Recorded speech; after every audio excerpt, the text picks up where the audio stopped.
nagbabalik ng Calvin Guapo and Cute. So ngayon, pag-uusapan natin ang mga uri ng mga kaklase. Part 1. Hindi muna tayo mag-unbox ngayon. So, pag-usapan natin. Yung una muna natin yung uri ng ng kaklase, yung palabiro, maingay, tapos matalino. Tapos yung tawag ko doon, mataingay. Kasi matalino, maingay pa. Tapos minsan palabiro. May kaklase din akong ganun eh. Best friend ko, simula grade 1 to grade 2 hanggang ngayon. So, lumipat naman tayo. So,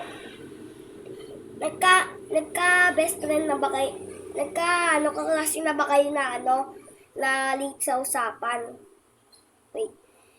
Kumari, ganyan yung late sa usapan. Kumari, may pinapagawa teacher nyo sa blackboard.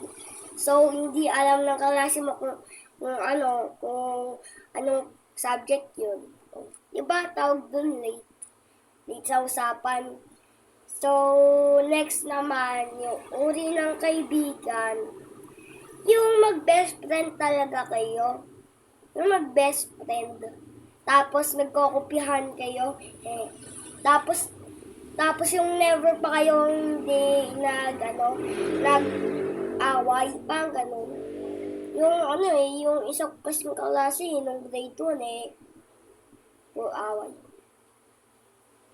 Siya naman kasi may kasalanan Kahit wala akong ginagawa, inaway niya ako. So, susunod naman tayo sa kaklase na palapukpok sa blackboard. Kalalo na pag president, vice president,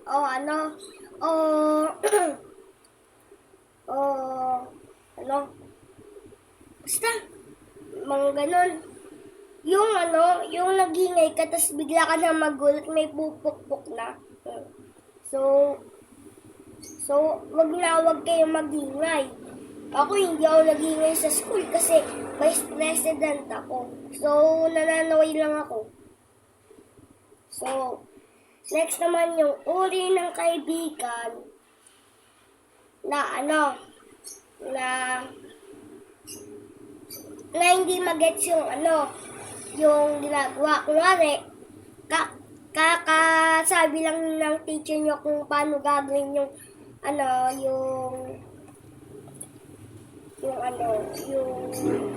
gagawin nyo sa isang subject, tapos biglang may magtatanong, ma'am, ano pong gagawin po natin? Paano po yun?